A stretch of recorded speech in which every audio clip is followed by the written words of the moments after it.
Lockdown में corona है सबका रोना, डरने वाली बात नहीं है, सावधानी हमको रखनी है, 1 मीटर की दूरी से ही बात है हम सबको करनी है। बच्चों आओ पढ़ो सभी, कोरोना से डरो नहीं, बच्चों आओ पढ़ो सभी, कोरोना से डरो नहीं, पढ़ना लिखना है सबको, आगे बढ़ना है सबको।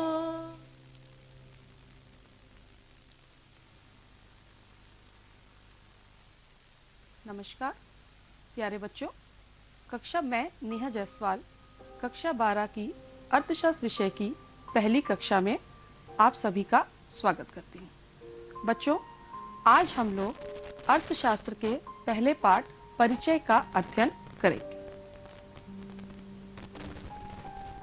बच्चों, इस पाठ का अध्ययन हम 2 भागों में कर रहे हैं। इस पहले भाग में हम जिन बिंदुओं का अध्ययन करेंगे वो हैं अर्थव्यवस्था का अर्थ, अर्थव्यवस्था के प्रकार, अर्थव्यवस्था की केंद्रीय समस्याएं और उत्पादन संभावना वक्र।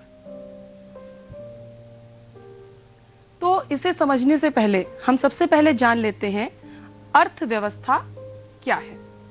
बच्चों देखिए, ये अर्थव्यवस्था आपने अपनी पिछली कक्षाओं में भी पढ़ा होगा, लेकिन इसलिए आज हम इसे बहुत शॉर्ट में समझते हुए चलते हैं। देखिए, अर्थव्यवस्था एक ऐसी आर्थिक प्रणाली या संगठन है जिसमें एवं जिसके द्वारा जनसाधारण को अपनी आजीविका के साधन उपलब्ध होते हैं, जिससे वह अपनी आवश्यकताओं की पूर्ति कर सकता है। कहने का मतलब कि अर्थव्यवस्था का आशय उस क्षेत्र से है जिसमें उत्पादन की वो सभी इकाइयां सम्मिलित होती हैं जिससे एक व्यक्ति अपनी रोजी रोटी कमाता है। जैसे कुछ लोग खेतों में काम करते हैं, कोई उद्योग में काम करता है, एक शिक्षक, डॉक्टर, वकील, ये सभी लोग भिन्न भिन्न क्षेत्रों में अपनी आजीविका अर्जित करते हैं। इसके बाद आता है अर्थव्यवस्था की मुख्य प्रक्रियाएं। देखिए, किसी भी अर्थव्यवस्था की 3 मुख्य प्रक्रियाएं हैं: उत्पादन, उपभोग और निवेश। वैसे तो बहुत सारी प्रक्रियाएं अर्थव्यवस्था में हैं, लेकिन मुख्यतः ये 3 आपकी प्रक्रियाएं हैं जो मुख्य रूप से किसी अर्थव्यवस्था में संचालित होती। उत्पादन में क्या होता है? उत्पादन में वस्तुओं एवं सेवाओं में उपयोगिता का सृजन किया जाता है, यानी किसी भी वस्तु या सेवा को हम उपयोगी बनाते हैं, उसमें तुष्टि गुण का सृजन करते हैं। इससे हमें आय भी प्राप्त होती है। जबकि उपभोग क्या है? उपभोग में हम वस्तु एवं सेवाओं का प्रयोग अपनी आवश्यकता को संतुष्ट करने के लिए करते हैं। उत्पादन से जो भी आय हमको प्राप्त होती है उसे हम उपभोग पर व्यय करते हैं। कुछ हिस्सा हम उपभोग पर व्यय करते हैं और बाकी जो हिस्सा बचता है उसे हम कहते हैं बचत, और उस बचत को हम निवेश करते हैं। ये निवेश क्या है? निवेश देखिए बचत का ही एक रूप है जो कि भविष्य में वस्तुओं एवं सेवाओं के उत्पादन के लिए प्रयोग किया जाता है। यानी कि उत्पादन से जो भी आय एक व्यक्ति को प्राप्त होती है वह उसे उपभोग और निवेश पर प्रयोग करता है।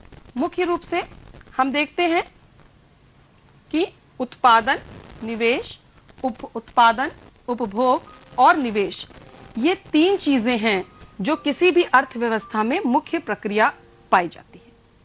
यानी कि अर्थव्यवस्था का कार्य उत्पादन, उपभोग, विनिमय, वितरण, इन विभिन्न आर्थिक क्रियाओं को इस ढंग से संगठित करना होता है जिसके फलस्वरूप समाज की विभिन्न इकाइयों को अपनी आजीविका उपलब्ध हो सके। ठीक है?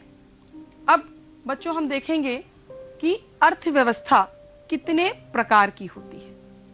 तो अर्थव्यवस्था मुख्य रूप से तीन प्रकार की होती है: केंद्रीकृत अर्थव्यवस्था, बाजार अर्थव्यवस्था और मिश्रित अर्थव्यवस्था। केंद्रीकृत अर्थव्यवस्थाएं क्या हैं? केंद्रीकृत अर्थव्यवस्था में समस्त आर्थिक क्रियाओं पर पूर्ण रूप से केंद्रीय सत्ता का नियंत्रण होता है। यानी कि इस प्रकार की जो अर्थव्यवस्थाएं होती हैं उसमें जो भी आर्थिक क्रियाएं हैं, चाहे वो उत्पादन हो, उपभोग हो, विनिमय हो, वितरण हो, इन सभी पर एक केंद्रीय सत्ता का नियंत्रण होता है। जैसे इनसे संबंधित जो भी योजनाएं आदि बनती हैं वो सभी एक केंद्रीय सत्ता द्वारा ही बनाई जाती है और इसका मुख्य उद्देश्य होता है कि ऐसी योजनाएं वो बनाएं जो कि समाज के अधिकतम हित के लिए हो। हम एक उदाहरण द्वारा इसको समझ सकते हैं। मान लीजिए कि ऐसा प्रतीत होता है किसी अर्थव्यवस्था में कि शिक्षा के लिए विद्यालय खोलने की आवश्यकता है, तो ऐसे में ये केंद्रीय सत्ता निजी क्षेत्र को विद्यालय स्थापित करने के लिए प्रेरित कर सकती है या फिर वो स्वयं ही सार्वजनिक क्षेत्रों में विद्यालयों की स्थापना कर सकती है। यानी कि इस प्रकार की अर्थव्यवस्था में जो भी उत्पादन होता है या जो भी आर्थिक क्रियाएं होती हैं उसका मुख्य उद्देश्य सामाजिक कल्याण को अधिकतम करना होता है और इसलिए इस प्रकार की अर्थव्यवस्थाओं में सार्वजनिक क्षेत्र अधिक सक्रिय होते हैं। इसका उदाहरण हमारा चीन देश है। बाजार अर्थव्यवस्था में देखेंगे बच्चों, तो बाजार अर्थव्यवस्था में समस्त आर्थिक क्रियाकलापों का निर्धारण बाजार की शक्तियों के द्वारा होता है। यानी कि इस प्रकार की जो अर्थव्यवस्थाएं होती हैं उनमें जो भी आर्थिक क्रियाएं हैं उनका निर्धारण, यानी जो भी वस्तुएं हैं, सेवाएं हैं, उनका जो भी कीमत का निर्धारण है या जो भी चीजें हैं वो बाजार की शक्तियां मांग और पूर्ति के द्वारा निर्धारित की जाती हैं। और इस प्रकार की जो अर्थव्यवस्था है उसमें सरकार या जो केंद्रीय सत्ता होती है वो आर्थिक क्रियाओं में हस्तक्षेप नहीं करती है। इसलिए इस प्रकार की अर्थव्यवस्था को हम लेजर फेयर इकोनॉमी या मुक्त अर्थव्यवस्था भी कहते हैं। इसका उदाहरण है अमेरिका और जर्मनी जैसे देश। उसके बाद है हमारा मिश्रित अर्थव्यवस्था। देखिए, मिश्रित अर्थव्यवस्था जैसे कि इसके नाम से स्पष्ट हो रहा है कि ये केंद्रीकृत और बाजार दोनों ही प्रकार की अर्थव्यवस्था का मिश्रित स्वरूप है। इसमें बाजार और केंद्रीकृत दोनों ही अर्थव्यवस्थाओं के लक्षण पाए जाते हैं। इन दोनों की ही विशेषताएं पाई जाती हैं।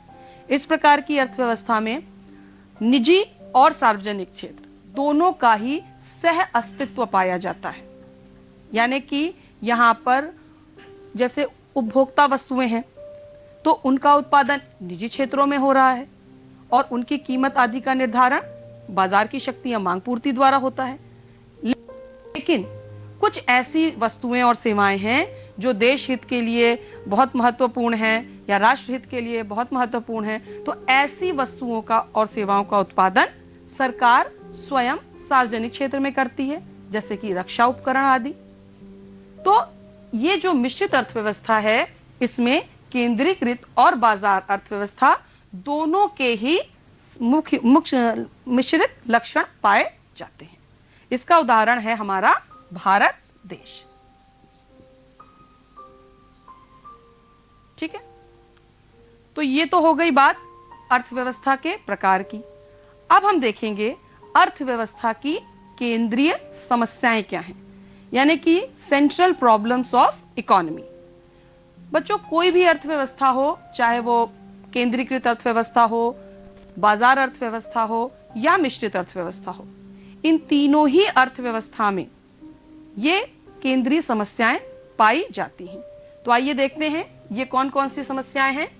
सबसे पहली समस्या है क्या उत्पादन किया जाए, यानी कि व्हाट टू प्रोड्यूस। कोई भी किसी भी अर्थव्यवस्था के सामने ये एक सबसे बड़ा प्रश्न होता है। और ये जो प्रश्न है ये बेसिकली संबंधित है आपकी वस्तु की प्रकृति और मात्रा से, यानी कि किस वस्तु का उत्पादन किया जाए। वस्तु हमारी जो है वो आवश्यक वस्तु का उत्पादन करें हम, या विलासितापूर्ण वस्तु का उत्पादन करें। हम कृषि आधारित वस्तु का उत्पादन करें या औद्योगिक उत्पाद का उत्पादन करें। शिक्षा के क्षेत्र में कार्य करें, स्वास्थ्य के क्षेत्र में कार्य करें, या फिर सैन्य उपकरण का उत्पादन करें।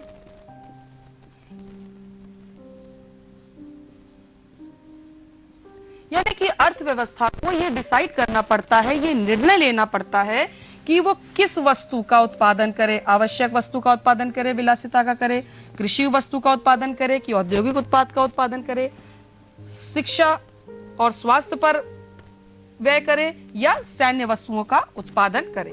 तो क्या उत्पादन करे और कितना उत्पादन करे, किस मात्रा में उत्पादन करे, यह समस्या है हमारी, क्या उत्पादन किया जाए, जो कि प्रत्येक अर्थव्यवस्था को फेस करनी पड़ती है। दूसरी जो समस्या है वो है कैसे उत्पादन किया जाए, यानी कि हाउ टू प्रोड्यूस।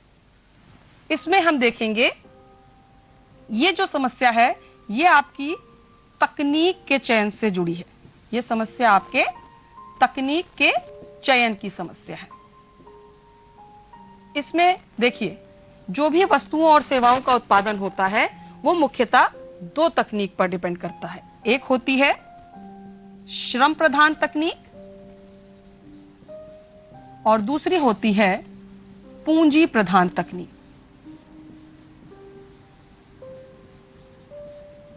श्रम प्रधान तकनीक में मानव श्रम का प्रयोग अधिक किया जाता है, जबकि पूंजी प्रधान तकनीक में पूंजी यानी मशीनों आदि का प्रयोग अधिक किया जाता है। अब अर्थव्यवस्था को यह डिसाइड करना पड़ता है, यह निर्णय लेना पड़ता है कि वह श्रम प्रधान तकनीक का प्रयोग करे वस्तुओं और सेवाओं के उत्पादन में या पूंजी प्रधान तकनीक का प्रयोग करे। इसके बाद जो तीसरी समस्या है वो है किसके लिए उत्पादन किया जाए, यानी कि फॉर whom टू प्रोड्यूस। ये समस्या हमारी संबंधित है राष्ट्रीय उत्पाद के वितरण से।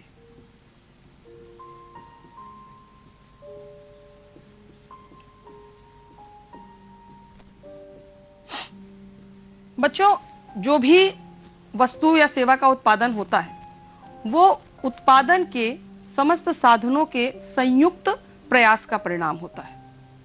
तो इन वस्तुओं और सेवाओं का वितरण यानी जो इससे मौद्रिक आय प्राप्त होती है, इसका वितरण उत्पादन के इन साधनों में, कौन कौन से साधन है उत्पादन के? भूमि, पूंजी, श्रम और साहस। तो अर्थव्यवस्था को यह डिसाइड करना पड़ता है, यह निर्णय लेना पड़ता है कि उत्पादन के इन साधनों में भूमि, पूंजी, श्रम, साहस को किस प्रकार से राष्ट्रीय उत्पाद का वितरण किया जाए। यानी कि भूमि को कितना लगान प्राप्त हो, पूंजी को कितना ब्याज देना चाहिए, श्रम को कितनी मजदूरी दी जानी चाहिए,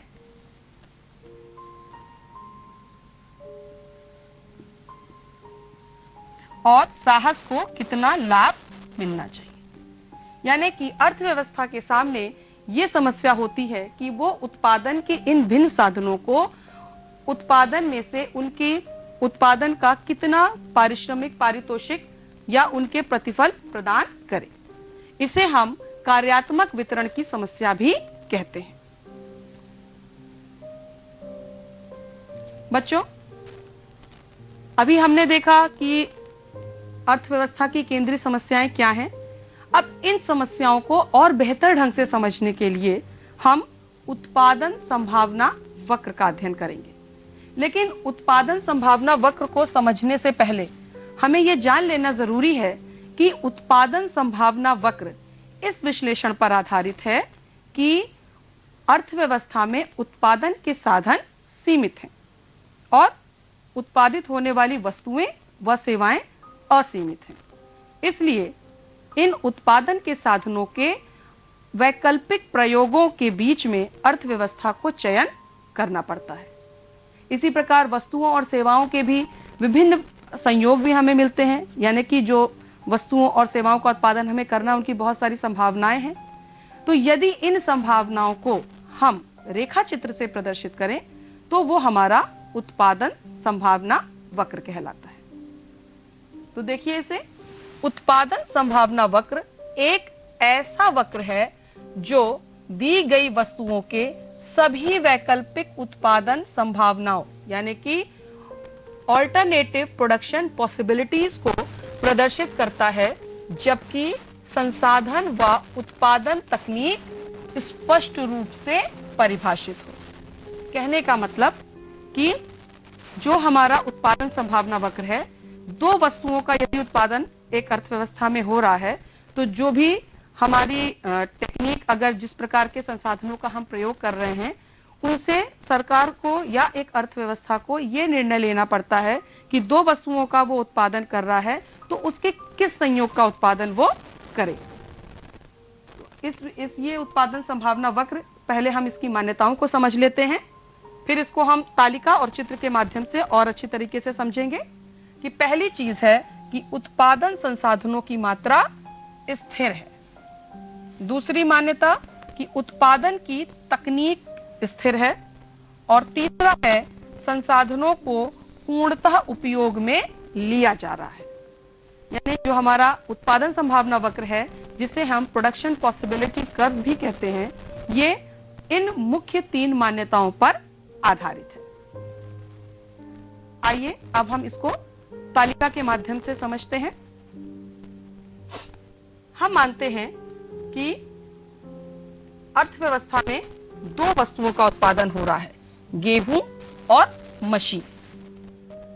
तो जो भी उपलब्ध संसाधन हैं, उनका पूर्णतः प्रयोग करके जो संभावनाएं हैं उत्पादन की, वो हैं पहले संभावना ए कि हम उन साधनों से 15,000 मशीनों का उत्पादन करें केवल, और गेहूं का उत्पादन ना करें।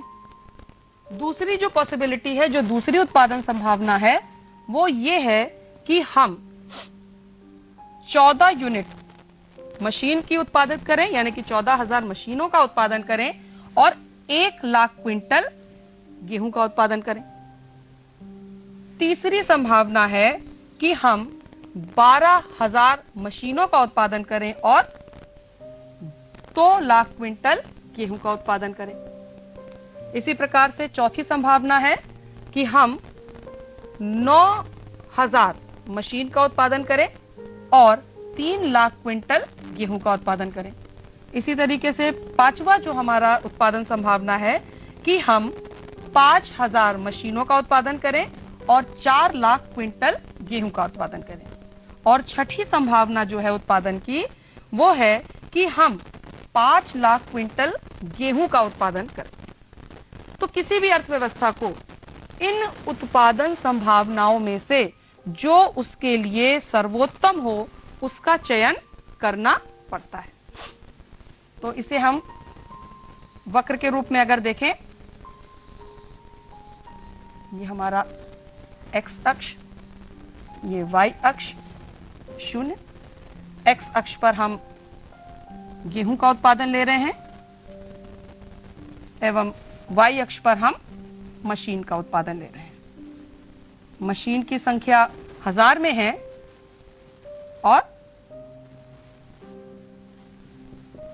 गेहूं की संख्या लाख क्विंटल।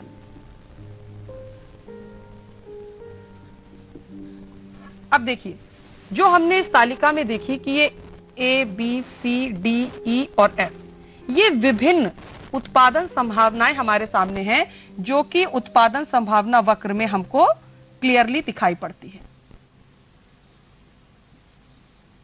ए,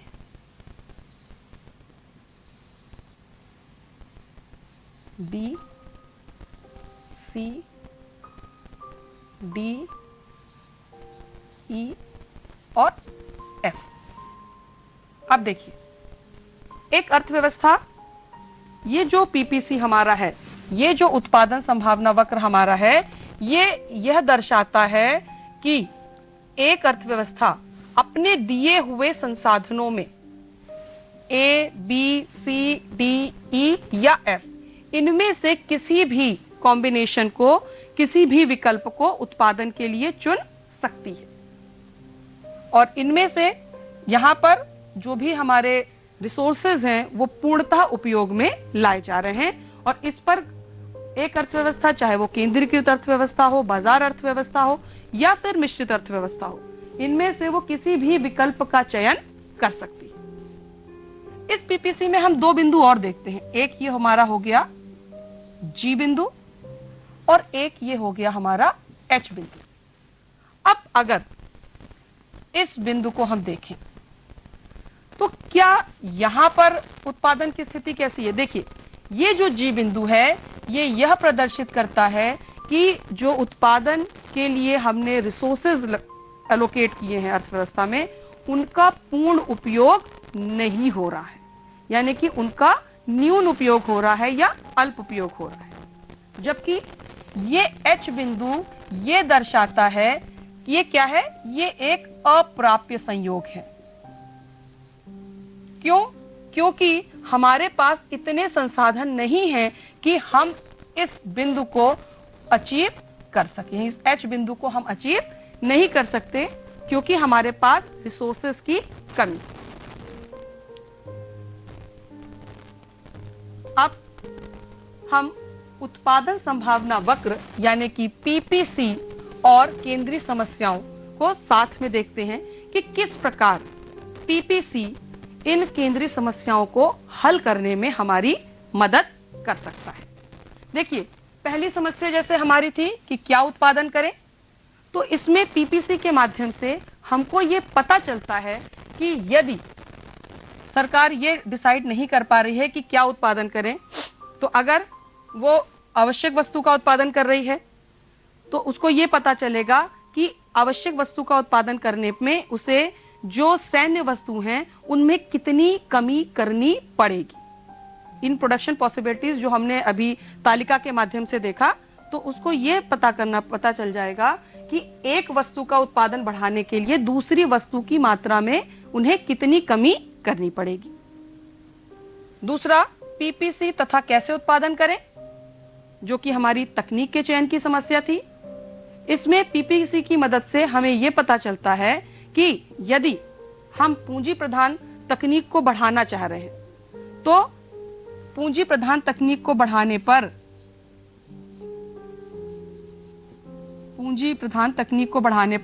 हमें श्रम प्रधान तकनीक की कितनी इकाइयों को कम करना पड़ेगा। यानी पूंजी प्रधान तकनीक अगर बढ़ा रहे हैं हम, तो श्रम प्रधान तकनीक में कितने को श्रम को कम करना पड़ेगा, ये हमें पीपीसी के माध्यम से पता चल सकता है। इसके बाद पीपीसी तथा किसके लिए उत्पादन करें में, पीपीसी के माध्यम से यहाँ अर्थव्यवस्था में यह समझ में आ सकता है कि जो वस्तुओं और सेवाओं का वितरण हो रहा है वो किस प्रकार किया जाए जिससे कि किसी एक को बदतर किए बगैर हम किसी अन्य व्यक्ति को हम बेहतर बना सकते हैं। यानी कि जो राष्ट्रीय उत्पाद का वितरण है वो किस प्रकार से किया जाए कि समान रूप से, समान तरीके से लोगों को इसका फायदा मिल सके। तो बच्चों, आज हमने पाठ परिचय के इस अध्याय के भाग 1 में पढ़ा कि अर्थव्यवस्था क्या होती है, अर्थव्यवस्था के मुख्य कितने प्रकार हैं, इनकी केंद्रीय समस्याएं क्या हैं और उत्पादन संभावना वक्र क्या होता है। तो इसके बाद बच्चों आप अपनी नोटबुक में इन प्रश्नों का अभ्यास करेंगे। अर्थव्यवस्था से आप क्या समझते हैं, केंद्रीकृत तथा बाजार अर्थव्यवस्था में मुख्य अंतर स्पष्ट कीजिए। अर्थव्यवस्था की केंद्रीय समस्याएं कौन कौन सी हैं तथा उत्पादन संभावना वक्र क्या है। बच्चों, आज जो पाठ आपने पढ़ा, इसके संबंध में जो भी पाठ्य सामग्री है, इसका अभ्यास कार्य आप मानव संसाधन मंत्रालय द्वारा विकसित दीक्षा पोर्टल, जो कि एक मोबाइल एप्लीकेशन पे भी उपलब्ध है, पर कर सकते हैं और इसको आप गूगल प्ले स्टोर से डाउनलोड भी कर सकते हैं। इस ऐप में अध्याय से संबंधित सभी पठन सामग्री व प्रश्नों का उत्तर और गतिविधियों का आप अभ्यास कर सकते हैं। और किसी भी बिंदु पर कोई अगर आपको शंका है या स्पष्टता चाहिए तो आप अपने विद्यालय में संचालित वर्चुअल व्हाट्सएप क्लासेस में उसका समाधान प्राप्त कर सकते हैं अपने शिक्षकों को। इस वीडियो को आप उत्तर प्रदेश माध्यमिक शिक्षा विभाग द्वारा YouTube पर चैनल को सब्सक्राइब करके भी देख सकते हैं।